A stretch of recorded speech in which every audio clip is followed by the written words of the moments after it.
I was scared. I was resisting wanting to move. But now being able to look back 15 years, I'm like, what a great pleasure. What a wonderful journey I was able to take because I had somebody wisely tell me in the midst of change, there's opportunity. And I figured it out myself that when you're evaluating an option, you can't just look at the risk. You have to look at the opportunity too. This show is powered by Others Over Self. Hit that subscribe button to keep training your brain.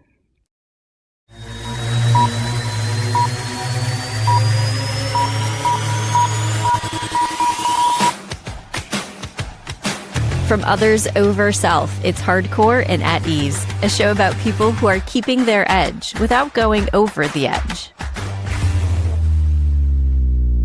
Does this sound familiar? You keep saying yes before you even know how to do the thing. And almost every time, it's working out better than you planned. I'm host Shelley Rude. Today's guest didn't ask for most of the rooms she ended up leading. She got pulled in, figured it out, and eventually Boeing pointed at her and told their own team that's what good looks like. We explore how you prove value so quietly and completely that other people start carving out a place for you before you even have to ask. This is Hardcore and At Ease. You keep saying yes before you even know how to do the thing, and almost every time it works out better than you'd planned. I'm living out this truth right now. You see, I committed to a launch date for Digital Shelley. She's our AI-powered peer support tool. And I did this date before I had a single answer for how we were actually going to get there. We have a tech team with a group chat, and we're constantly going back and forth about improvements. That is really uncomfortable to sit with, especially when you're the person that's supposed to have the answers. But here's what I know. The people who need what you're building, they can't wait for perfect. So we build excellent and we move. And I need you to do the same. You see, there's a version of ambition that waits for the map. It needs the full picture. It needs the right conditions before it can commit. And then there's a version of ambition that takes the next fork in the road, and it just trusts that clarity comes through motion.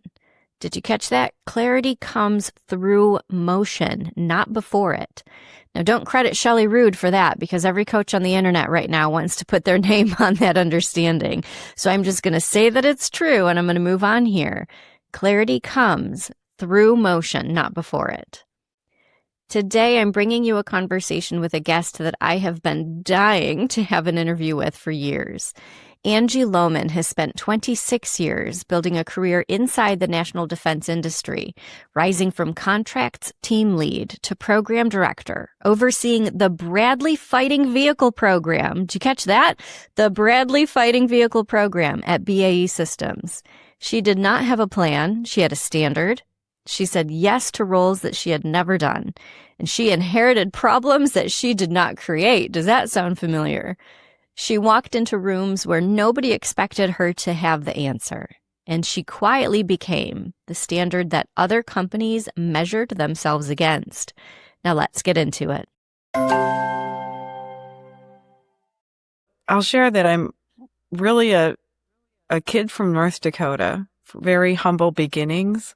Never anticipated growing the ways that I did and advancing in my career in this manner.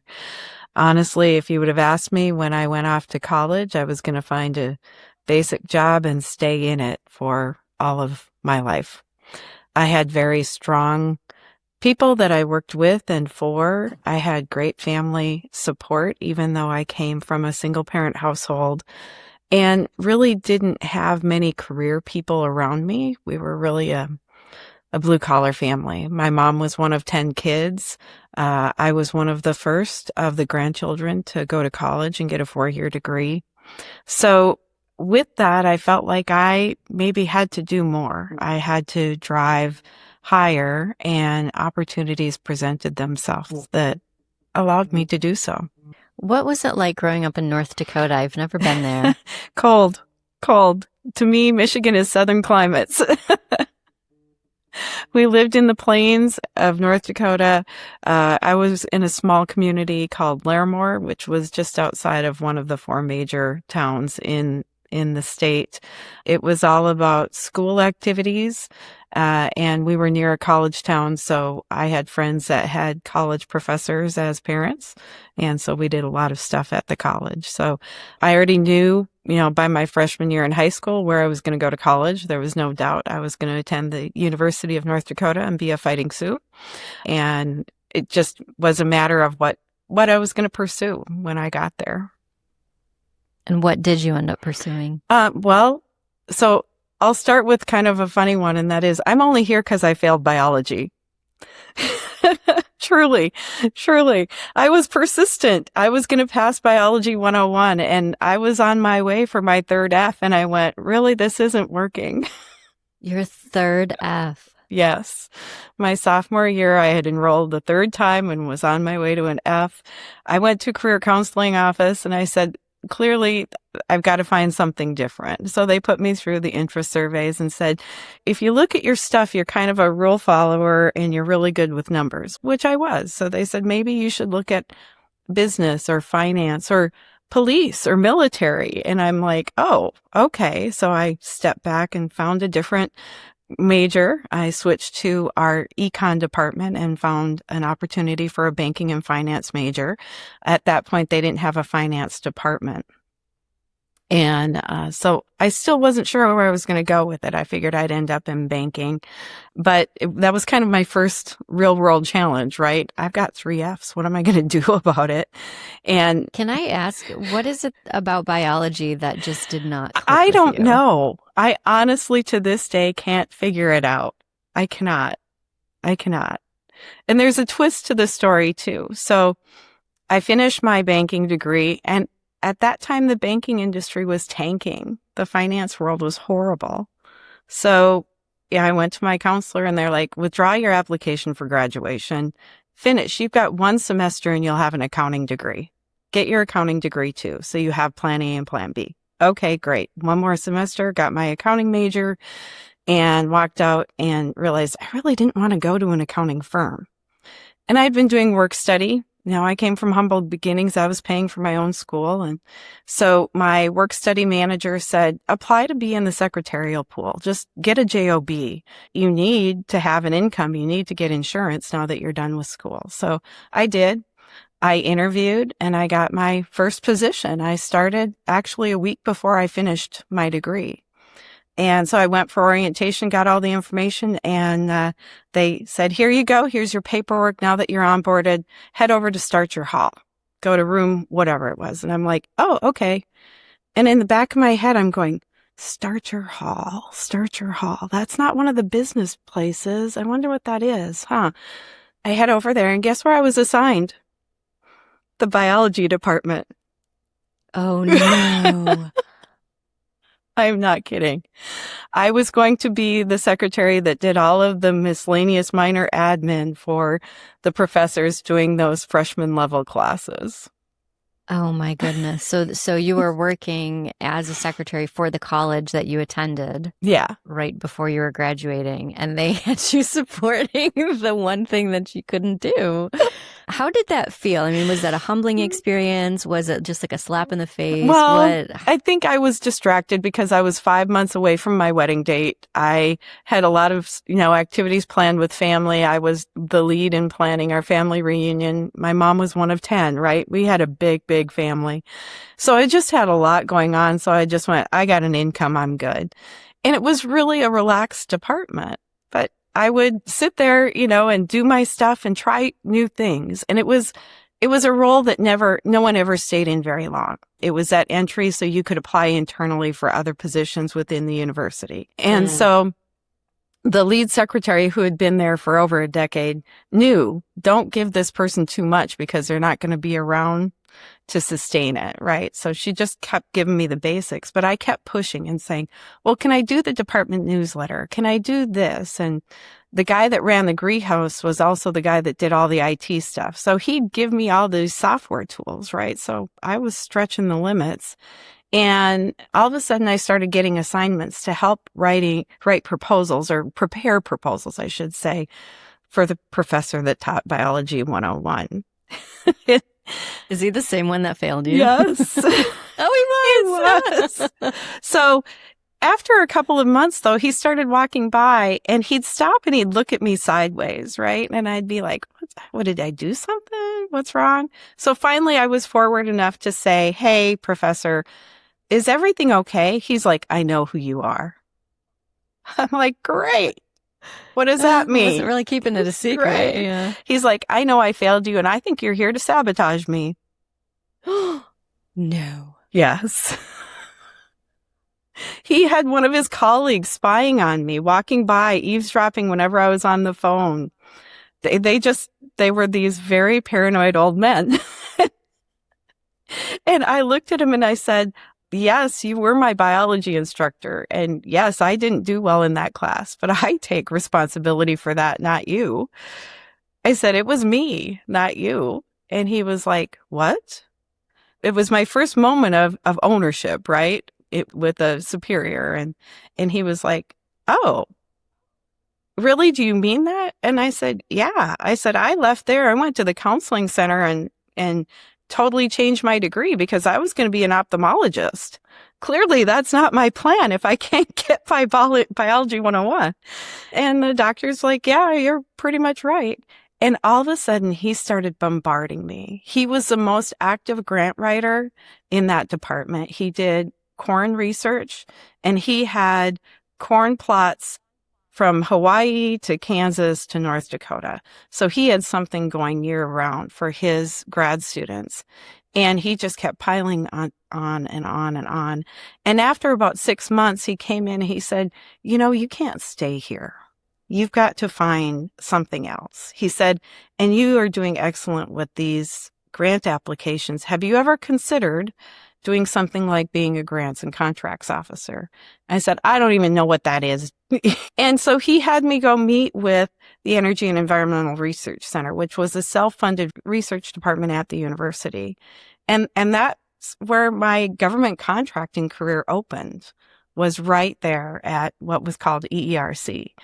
And I want to get into that, Angie, but I don't want to skip over the fact that you had this moment of what you called your first ownership moment. yeah, And had you not chosen ownership, there was something happening outside of you that was making other people paranoid. That's so interesting to me because it's like, for those of us that choose not to take ownership of our own flaws, we can be, I guess without meaning to, having a negative effect on other people. exactly. Or other people can be much more weary or cautious of our true intentions. It's such a strong leadership lesson. It was my first, and it stuck with me all these years. And it took me a while to figure out, how do I share that with others, right? How do you share a failure as a teaching point? But when it flipped and I had to support him, and then I got to be accountable for what I did in my performance as a student, it gave me a whole new perspective on how to help others in accountability, really. Yeah, and the leader needed to hear it straight from you. Yeah. Like, I'm not here to screw you over. Right. Right. And so you made it into a different department. Yep. So by 10 months after I joined the biology department, I moved over to EERC and was there for nearly 10 years as a grants and contracts officer. It was in that time that I encountered my next, I guess, life challenge, right? I don't think there was one big thing that changed my trajectory ever. It was all these like forks in the road, right? Where you have to make a decision. I had the opportunity, I guess I'll put it, to experience a 500-year flood. I lived in a city where the whole city was flooded. I had 2 feet of water on my main floor. I went back to my mom's house and stayed for 3 weeks until we could get back in and start the restoration. And it was in that moment, right, of quiet, where I wasn't working, I couldn't run errands, I wasn't working on the house. I had time. And it dawned on me that my boss wasn't going to go anywhere. And if she's not going anywhere, there's no place else for me to go. And this is 10 years in 10 that you're years starting to in. feel this? Yeah. And my, 9 years at that location, and my head started spinning about, well, what could I do? Right. And so I evaluated other government contracting opportunities within our community. There was really nothing in the community. There was other opportunities at the university, but nothing that had the entrepreneurial spirit that we enjoyed at EERC. And so there was that sit down with my husband of, what are we going to do? Yeah, because at this point, I'm assuming, heading into your 30s, if you're not already there Yeah. yet. And so you're an established woman. You have a family of your own. No kids yet. No kids. Okay. Yeah. So it was my husband and I, and we really were focused on being near family. We were near my mom, my brother. We were 30 minutes away from some of his family, 3 hours from his parents, his mom. And so we just said, well, we've got family in Minneapolis, Minnesota. There are a plethora of opportunities there. Let's go. And he was in the hospitality industry, so he could get work anywhere. And so it was really, what can I find? And so it was by December of 98, I had found a position. I had 3 offers actually for jobs in Minneapolis. And I don't know what drew me to pick what was then United Defense, later acquired by BAE Systems. But there was something about it that said, this is where you need to go. And so did you make the move first, or you applied? Well, I'd applied. I had an offer for audit at 3M, an offer for, I wasn't clear on what the role was at BF Goodrich, and an offer for what I thought was a contracts officer at BAE Systems, or United Defense then. And I opted to take the United Defense position. There was just something about it that made me feel like it was the right place. And I was brought in thinking I was going to be in their contracts department, and they threw me a curveball. They put me in their subcontracts department, and they put me in charge of a teammate working the Crusader program, which was going to be the new howitzer for the Army back in the 90s. Oh, if you're watching the video, you just saw Shelley smile a little bit. Army Shelley came out. Yes, Army Shelley. So I was very excited about the program. And of all things, I was responsible for our partnership with General Dynamics. How long were you in that subcontract department? So I started in December of 98, and Crusader got terminated. Mr. Rumsfeld made the determination to sunset it in May of 2002, and the actual termination happened in August of 2002. I have a 4-star coin from Rumsfeld. Awesome. Actually, I haven't heard that name in years. That's very cool. I'd say it was probably 2006 when I finally switched to a different role. And that was another pivot point, I guess, on my radar. In the midst of this, I was pursuing my MBA at a university in the Twin Cities. And so it kind of worked out. I was at the tail end of my, accelerated MBA, and the termination was there. So I didn't have to travel anymore, right? I wasn't traveling to Detroit all the time to meet with GD or Muskegon, mostly Detroit. And so it worked out that I was able to really focus on what we needed for the termination, but also make sure that I was finishing my MBA. And during that MBA time, I kind of had that, wow, I really have a great systems view of things. Because when I was working on the subcontract, right, I was seeing the financials, the earned value, the scope, the performance, everything, right? I was essentially operating as a business manager, overseeing this teammate in their scope and being that mediator between them and our IPT leads, our integrated product team leads, for the subsystems that we're integrating into the overarching vehicle. And I kind of went, I like this. I think I'm good at it. I really think I can do more. I didn't want to be pigeonholed either. I agree. I mean, I think that's such a huge skill set. Yeah. To be able to look at all of those different moving pieces and make sense of it, because some Right. people just get lost. Right. And not only make sense of it, help others understand and take them on the journey with you. Right. And so I approached one of the leaders when I was bringing something to him for approval. And I said, so, I really think that there's other things that I can do that would be of really good benefit to the company. And I said, so can we talk about sometime having an informational interview to let me know what other roles might these skills fit so that I can be looking for and pursuing those opportunities? Boy, that took confidence. Yeah, it did. And it was it was just like talking to Dr. Sheridan and saying, I own this. I want to do something more. And I see things from a systems perspective, and I think I can make a contribution there. And we were just getting into future combat systems at that point, and there was a gap, right? There's what we needed to provide to the customer. There's what we needed to do for our teams, but there were program directors overseeing each platform, and they weren't getting the data they needed for that meaty middle, right?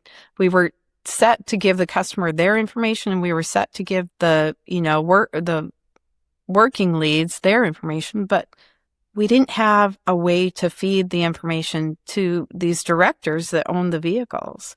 And so they brought in what they called business coordinators. And so I was assigned as the business coordinator for the non-line of sight cannon under manned ground vehicles for future combat systems. And it was a new role.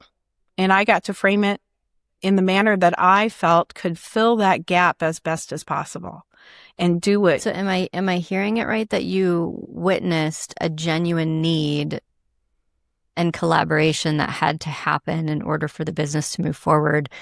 And is that where the confidence came from? You just being able to stand up and say, I see this, I know this is my lane. They had defined it, and they said, so we think this is where you could fit, right? So I applied for the role, got chosen for the role, but then I got to define what the scope was, because I was the first in the role.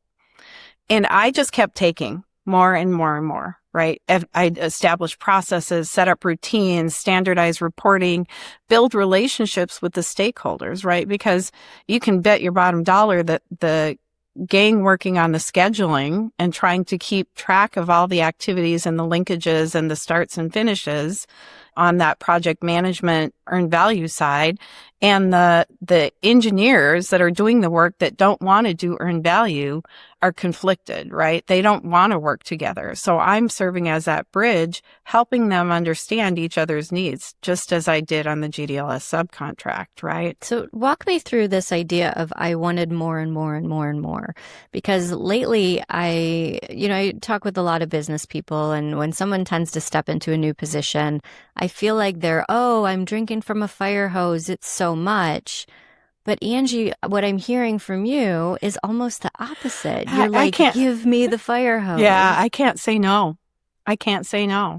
When I see a need, I go find it. So the customer wanted weekly earned value. I was on the team that helped figure that out, right? Weekly reporting. We got it done. They wanted to have project status review meetings on a weekly basis. We already had meetings up to our eyeballs. How are we going to squeeze this in, right? So we figured it out, right? So over time, I realized my boss was consumed, right? Between customer meetings and corporate meetings and travel for training and this and that and the other thing, he was rarely there. So I started saying, just let me handle that meeting. I got all the data. I'm feeding you the data. Just let me handle it. And, so it was kind of those things of seeing where others really needed to be up and out on their focus, that I could be in and down and get it done. And I think one of the moments that I take extreme pride in is that, again, I drive to a process, and everybody then knew what their role was to get it done. And it eliminated the conflict, right? We knew what the reporting was, when it was due, how we were going to do it, and who handled what. And then I'd compile it into a single picture for review by management. and handle the meetings with the local customer that was overseeing our day-to-day performance and guiding us. And so it was fun because I got everything streamlined, right? And that to me was joy. And the customer started seeing this. And when we'd have bigger meetings, right, I'd come with all our answers because I was in the data, right? I wasn't just passing paper. I was analyzing the data, which I love. Give me a spreadsheet and I'm happy, right? And It's that accountant in you coming out. Yes, totally. So near the end of FCS, they hadn't gone through some of their staffing changes and it hadn't been terminated yet, or at least the manned ground vehicles portion hadn't been terminated.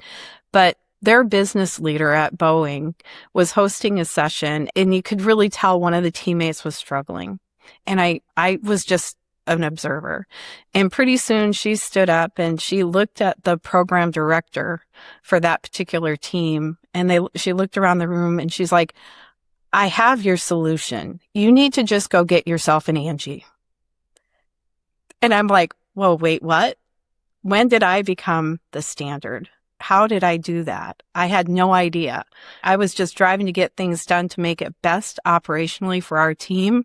And in the process of doing so, I'd made an impact on a big company like Boeing who said, if you're going to do this right, you need somebody managing the middle like Angie Lommen does for BAE Systems. So how did you feel in that moment? I was overwhelmed, to be honest, because that wasn't my goal. I wasn't trying to be indispensable. I wasn't trying to be the solution for everything. I was just trying to make it best for our team. And so I felt a lot of pride, and I still carry that today. When somebody said, well, get yourself an Angie. I'm like, wait, what? When did I become a standard? You do have a unique perspective of more and more and more and more, and that's not a bad thing. No. It's actually a wonderful thing. And I will tell you, for all my life, I've been risk resistant, right? Like, if it's risky, I don't want to do it. Give me the solid, steady Eddie. I will avoid risk. And it was when Crusader was being terminated, I was in the midst of buying a house, and I looked at my colleagues and my boss and said, well, I don't think I should do that, right? Because I was head down getting stuff done. I didn't know how valued I was in the organization. Did they tell you don't buy the house? What'd they say? They said, buy the house. You're fine. You've got a job for life. Because they could see, and I wasn't comparing myself to anyone else. I wasn't looking around at anyone else. No, but the project you're on is literally terminated. You're working towards a deadline. Right. And they hadn't given me feedback about my value. So I didn't have that input. So I was just looking at the risk of, will I be on a job search that I can't pay for this house? And they laughed at me and said, buy the house. You're fine. And 26 years later, yeah, I was fine. So Angie, how long you stayed as a business developer through the majority of your career? Is that right? Yeah. So I stayed in program management pretty much my entire career at BAE Systems, just different aspects of it. I finally pursued my formal, project management certification, my PMP, in 2008. Because I'd finished my MBA, I wanted another goal. I was doing well at work, but I wanted to understand how all these different puzzle pieces that I was touching better fit together. And I finally got the frame of the puzzle by getting my PMP and realized life is really about project management. Everything is project managed in some sense. And I consider myself a perpetual project manager. I need to get me an Angie. And I sat for my PMP when I was 7 months pregnant. I still think about that going, what was I thinking? Oh, you passed, didn't you? I did. It took 2 bathroom breaks, but I did finish the exam. Perfect. And so then did you go on maternity leave and you came back? And I came back. Was it like baby brain fog? It was baby brain fog. I had some other unexpected medical things arise that extended my leave. I ended up in the emergency room a few times and was diagnosed with a condition called Guillain-Barré syndrome. It's where your immune system attacks your nervous system. Oh my gosh. Yeah.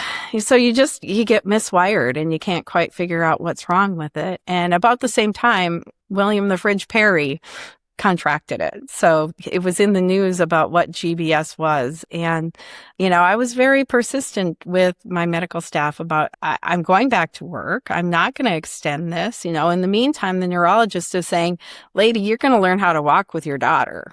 Right. And I'm like, no, we're not going to let that happen. Right. So I essentially managed my way out. Day 4 after going into the hospital, I was discharged, was told by the neurologist, this would have been like April, late March. And the neurologist said, you're not going back to work till August. I'm like, oh, okay. And then I go figure out that she doesn't approve my return to work. My general practitioner does. And so I was back to work part-time April 1st.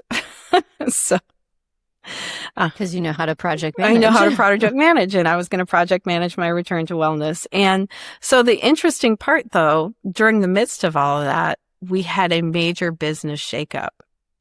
And the program structures and the business structures were totally revamped. And so at that point, I had moved out of the business coordinator role. I'd done a stint managing the subcontract department and reestablishing that department and growing from 3 people to 7 in a matter of 4 months to burn down the backlog of open transactions that we had and the contracts we needed to get in place. And I had moved into a business management role where I was really helping oversee all business management aspects for Army programs. And we had multiple contracts, not just FCS. We had numerous individual contracts coming directly from the Army.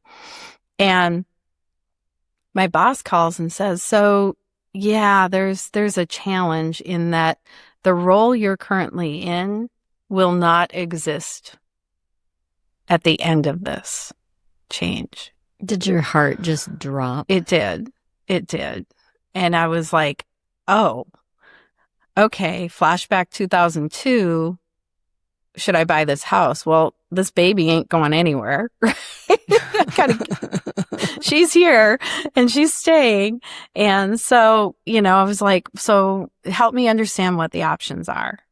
And it was in that moment, right, that risk and that fear were really active. And my boss reminds me, with change comes opportunity. Remember, he said, you are at a fork in the road where you get to decide what you want to do next. He said, you have phenomenal skills in finance. You have phenomenal skills in contract management, supply chain management, program management. What do you want? What department do you want to shift to? He said, because there is leadership roles abounding and you can go where you want. And I'm like, wow, but I don't know these players. I don't know these people. This isn't my network and I'm not there. I'm on medical leave. And he says, it's okay. He said, we got you. You tell me what your top 2 are and I'm going to go promote you to those 2 leaders because that leadership level's been set. He said, so let's just get you in front of them when you get back. I'm like, okay. I said, I'll think about it. I did overnight and went back and said, if I'm going to go into a department, I think I want to go into supply chain subcontract management again, because I know that upside and down, or finance. I said, I've gotten a good flavor of operational finance. I have the flavor of earned value, and I think I can do the rest. And he's like, okay. And so, he kept promoting my name. He became truly an advocate. I know we have in the notes about who was your mentor, who was your guide. I think those are great people to have in your life and part of your personal board. But the other people you need are those advocates. The advocate. Right. The people that are going to go out and fight for you, that are going to help you find those opportunities and promote you for those opportunities. And that's exactly what that leader did. I had 2 opportunities presented to me, and I opted to take the finance route and took over finance leadership of the wheeled vehicle platforms for BAE Systems, right? So now I was dancing. What kind of wheeled vehicle So we're platforms, talking Angie? MRAP, JLTV, all of that stuff. And it was insane, right? Here I am learning a new platform, something that doesn't have track, right?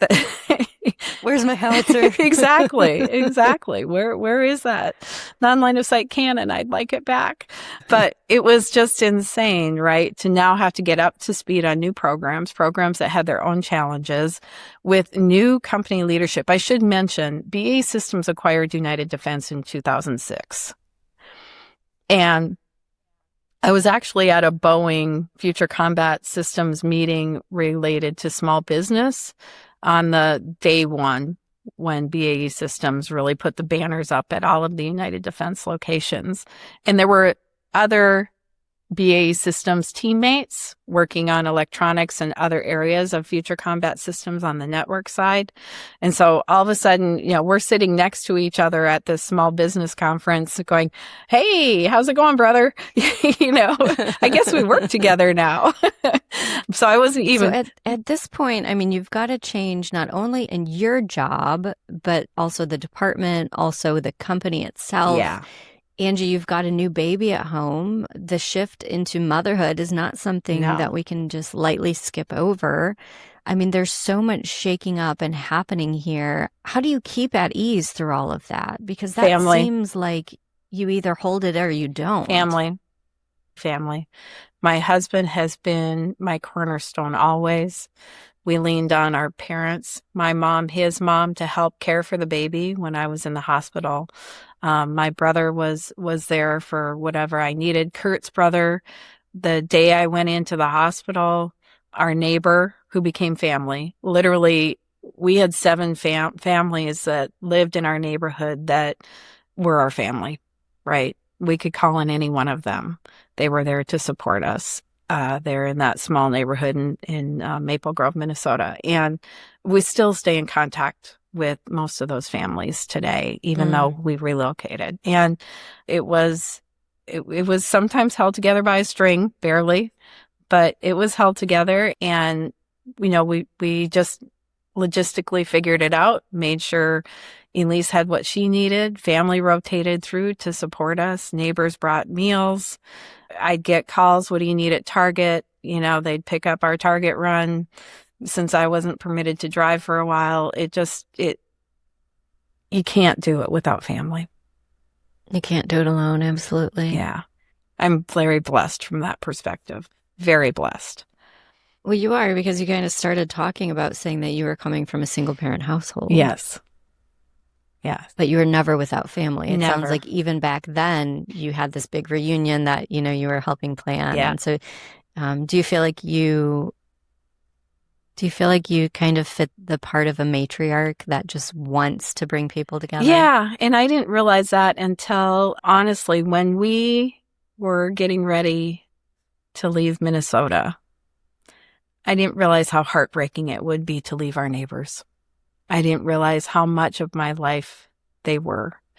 And one of the wise older neighbors, I'm standing there having this conversation. They were both esteemed professionals in their careers.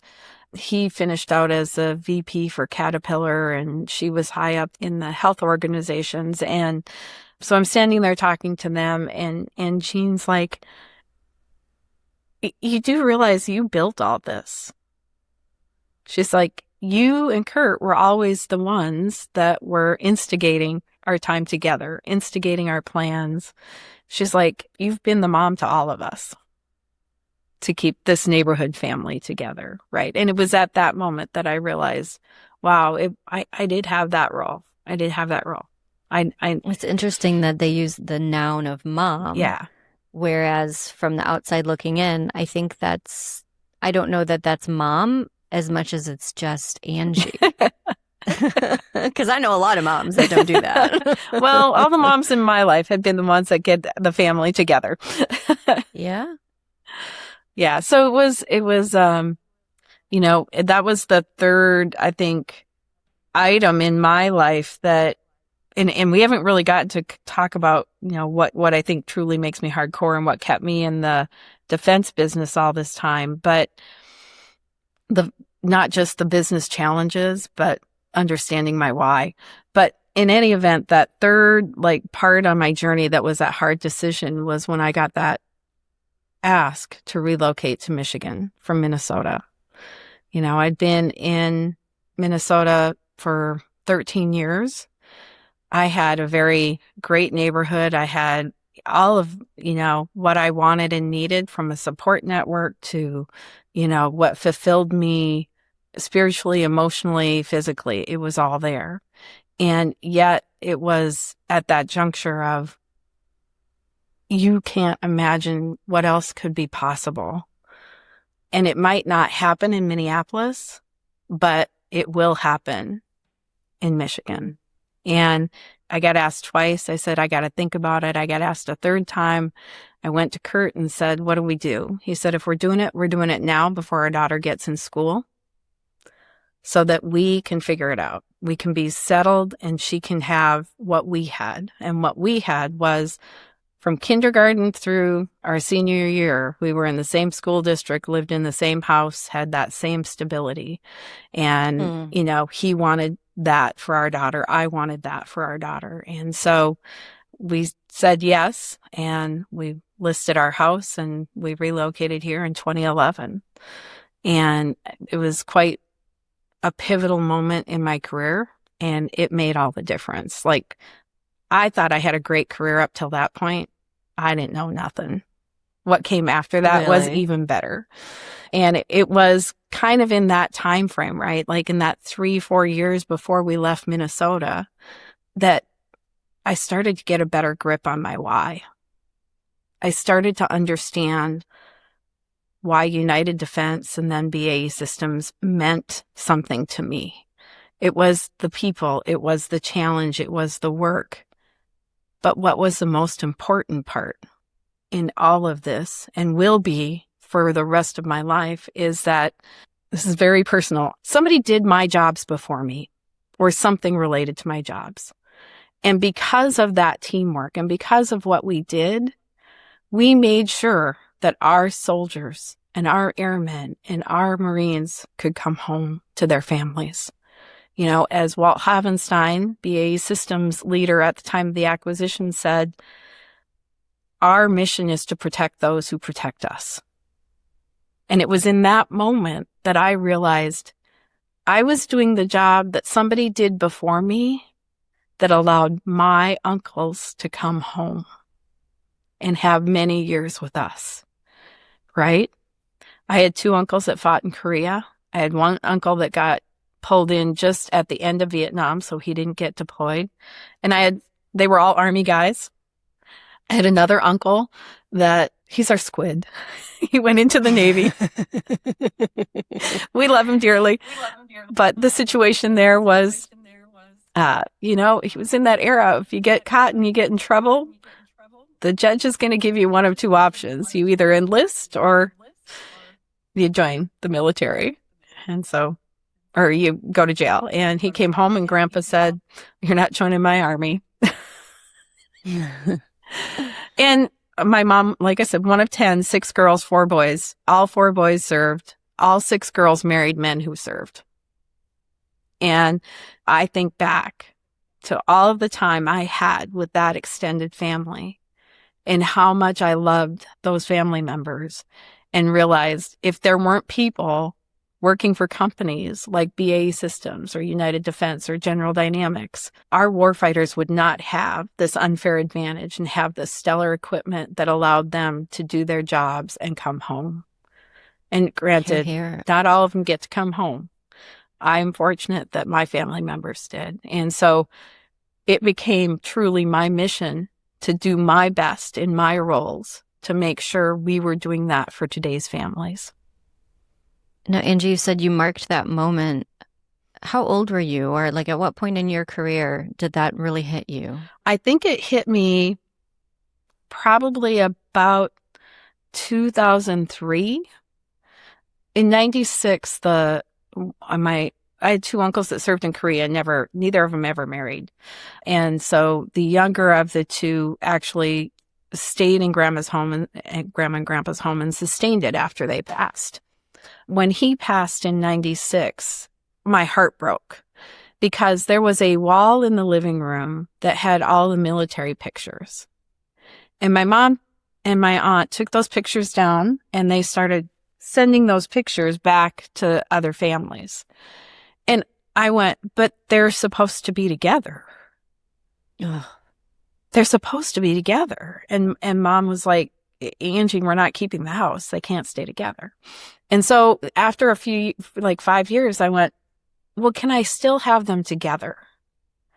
And so I started asking Mom, can I get those pictures? Can I just borrow them? And so there I am sitting with, a minimal desktop scanner, and probably Word Perfect, where I'm scanning these pictures in and dropping them into a document because I didn't have any graphics or photo software, right? And I print them on photo paper using a laser printer, and I put them in a picture frame for my mom. So it's her dad in his uniform from World War, at the tail end of World War I, and the 4 uncles in their uniforms. And brought that to my mom for Christmas when her sisters were there. And so I did that every year because a gift for them. But my mom, I only made that for her, that set of 5 pictures in a collage. And my aunts went, well, where are mine? Where's mine? I want one, right? So I made for all of my aunts, and then I made for a couple of my uncles, and the pictures were back together. And all of a sudden I had that moment of, wait, where's mine? Right? And when I made my set and hung it in my office in Minneapolis, that's when it hit home. That was my why. And I still have it. I'm going to do this. You do have it? Show us. Oh. And so that hung in your office in Minneapolis? Yes. And so as people came into Angie's office, they got to see her why. My why. Yep. And I got to see my why every day. What kind of impact do you feel like that had on the people that you were leading or interacting with? Oh, I think, in 2013, I transitioned out of finance and became the program director for our sustainment business for both Army and Navy programs, and had responsibility for, 600 field service reps that were out there maintaining our systems and upgrading our systems. And they're looking at this short white chick going, why are you here? I may have been one of those judgy people in uniform. And I had to figure out how to tell them why our mission was important and why they were important. And so I framed my story of, we're here, essentially the short story is to make reunions, right? To make sure our warfighters get to come home to their families. And if you're in it with me, I'm in it with you, and let's do it. And that's a legacy that I know that you've carried forward, even beyond, because you're retired now. You're still not at BAE. I retired from getting a paycheck, but I'm still serving the defense industry here in Michigan. You are, because I saw you recently at the Women in Defense Gala. Yes, and I remain on the National Defense Industrial Association, Michigan's chapter board of directors, oddly enough, serving as their treasurer. Well, just as long as there's no biology in there. There's no biology in there. And, so I transitioned from work to serving on boards, and being available for my family really was the other goal. To be able to be home and be here. And granted, my daughter's 17. She's fully independent. She's got her friend circles, her extracurricular activities, her part-time position. She's fully engaged in her own life. But I wanted to know that I was here for those moments she needs me. And that's made all the difference in the last year and a half of my retirement. It has. So as we wrap up, Angie, that feeling of leaving that tight-knit community and making the shift over to Michigan, do you feel like you were able to reclaim a little bit of what you were walking away from? Oh, totally. Here, I would say that close-knit family is really those folks that I volunteer with, because I was at work more than I was at home when we moved here, right? So getting to know your neighbors and engaging with your neighbors in the fashion that we had in Minnesota didn't become as feasible. And the other thing is, when you're a transplant, right, often the people around you are still with their families, right? So it's hard to say, hey, It's harder to come on break over in. for this event. Oh no, I'm going to my mom's. I'm like, oh yeah, okay, great. Go for it. So it was really that being embedded in women in defense and NDIA. I took another challenge in 2015 in my career, and that is I took over responsibility for our site here in Sterling Heights at BAE Systems. So now I was like trying to help manage the facility and the capabilities within the facility, making sure we had employee engagement that was suitable for retention and activation of our employees, maintaining or improving the culture of a newly formed site, right? And that's a really unique challenge because we brought in people from all different sites, and each of those sites had their own culture. So how do you form that when folks are going, well, when's our United Way auction or when's our diversity day? Because they're thinking what they experienced at their other sites is corporation wide when it was really geographic centric. And so to maneuver through that, and then it also had me facing more of the community, right? And so before I knew it, I was on the Sterling Heights Community Foundation board. I was on the Sterling Heights Chamber board. I was active in other foundations. This became my family, right? Was these volunteer roles where I got to know this amazing Southeast Michigan community, the business community, the defense community, the giving community. And it has meant more to me than I could ever have forecasted. I was scared. I was resisting wanting to move.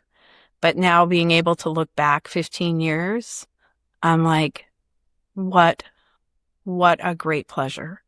What a wonderful journey I was able to take because I had somebody wisely tell me in the midst of change, there's opportunity, right? And I figured it out myself that when you're evaluating an option, you can't just look at the risk. You have to look at the opportunity too.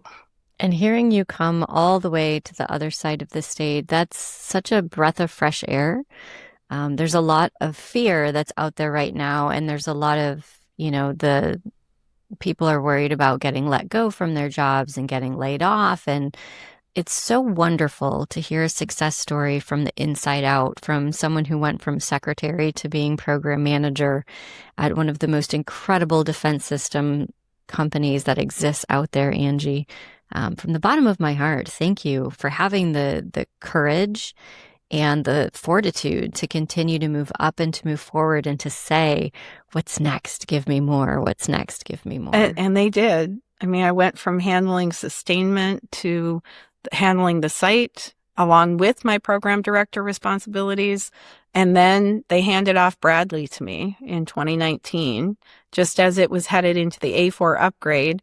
And there I was learning the production side and kicking off a whole upgrade in the midst of COVID, getting to continue to learn that far into my career. And I did that for a few years and stepped back and said, boy, we've got so many people in the pipeline that are ready, and we're going to make some changes to the business. I'm happy to continue doing Bradley and whatever else you want to combine with it. I'd see a total opportunity for me in the program management office because I can fix things system-wide, not just for a single program. And so that's what I did. I transitioned then and spent the last year and a half, 2 years in my career, probably 14 months in my career, working in the program management office and helping the big picture and making sure that the team I handed the baton to for my past program director responsibilities was operating seamlessly and was there to support them through that. So I had the best movement through my career, and even better way to hit a point and say, now I can finish by helping everyone. That is amazing, because I've been the one that stepped into the mess and have had to make sense of it. So for you to be the one to be able to tie the bow and hand off the package, that must feel incredible. It truly was. Now, it still had, challenges given our current world, right? There's always going to be supply chain issues. When I was starting to hand off the baton, I kept hold of one big problem, And I look to my right and laugh a little bit because we made a pseudo fitting piece to put into the platform. The parts were being reworked because there was a hiccup in supply chain. And so that fitting piece, that temporary pseudo unit, they put a plaque on it and sent it to me as my retirement gift. Did they name it the Angie? No, they did not. They did not. But every time I get to walk into this space and I get to smile, because that was another one of, seriously, Lord, you're going to give me this to fight with now, of all things, right? I have to do this. And we got through it, and the team proved that they could bring it to closure even after I retired by giving me that one placeholder that they knew and would assure me they never needed again. They never needed it again. I love that, Angie. As we wrap up, is there anything that you want to make sure that my listener gets to hear from you today? I think you do have to find that way to have your time out, right? Did move full speed ahead so often. And there were pivotal times in my career where I found that was maybe detrimental. So be conscious about taking that pause to find your center, to find what energizes you and allows you to move forward. For me, it was continuous learning. And, the company saw that, and they put me in leadership programs being worked at the corporate level or outside, things such as the International Women's Forum Fellowship Program, right? Where I was permitted 1 year. I was still working full time, but I went to 4 sessions with IWF, other fellows from across the world, from across, different industries and education and whatnot. And when I put myself fully into that program and stepped back from work, I got so much more out of it. And not only did I get more out of it, I now had another network of women, strong, amazing, beautifully intelligent women that I could call and say, help me think through this problem. I love so much that you're using continued education as a way to be at ease. Because a lot of us think that continued education is like one more to-do list check item. But you're saying that that's what actually helped you bring it all together and stay the beautiful person that you are. So we're back in the green room chatting, and Angie's sharing that she's truly an introvert. Yeah, I would rather be alone in a quiet space to figure stuff out on my own than in a group setting. But during the course of my career, I realized there were times that I had to put on a different hat, and I had to be that extrovert to make sure the team was with us. And, it's really a weird coat to put on, but, I recall it most really being the site lead and having to stand up in this crew, right, of 300 to 700 people, depending on when it was in the journey, and share why what we were doing was important and be there to field their questions, not knowing what they were going to ask, right? The thinker, the introvert in me wanted to go, give me the questions, I'll go think about it and come back. I didn't have that latitude. So I had to do it live on site. I had to do it live on site and figure it out. And there's another term for it where you're both, but I think what it boils down to is that you as a person have many actors inside you. And you will default to the ones you're most comfortable with. But there are times that you have to figure out, how do you put on that different persona to accomplish the mission at hand? And I think there's a tool called the Enneagram that really helps with that, right? Which Enneagram are you? I'm a type 6. Okay. All right. Yeah. And so when you go through that and understand, where you find your center, but that you can employ any one of those types, doing so, with integrity, right? Not from a manipulative standpoint, but with integrity to serve the mission and align your team or align those around you. You can. And it gives us such strength to be able to watch a self-proclaimed introvert be able to be one of the top leaders in the national defense community. Absolutely. Thank you. Yeah, it was worth the journey. and it's worth it to continue to give today. I continue to mentor for WID and also serve as a mentor in an organization called Mentium, which pairs up-and-comers with executives from other organizations. So it's a wonderful program. I've just had so many opportunities with IWF and Mentium and WID and NDIA. All of these different organizations bring strength to the journey that I was able to complete. It truly is, because you encounter different perspectives. You now have a network of people. Things like Women in Defense WID Grid mentoring program, right? I've been a mentor since, I think, 2012. I've had at least one pairing every session. And I've gained more from those as a mentor than I would have ever imagined. And moments that reassure you that you've done the right thing by giving, by learning. My favorite moment for Women in Defense Michigan, well, there are many.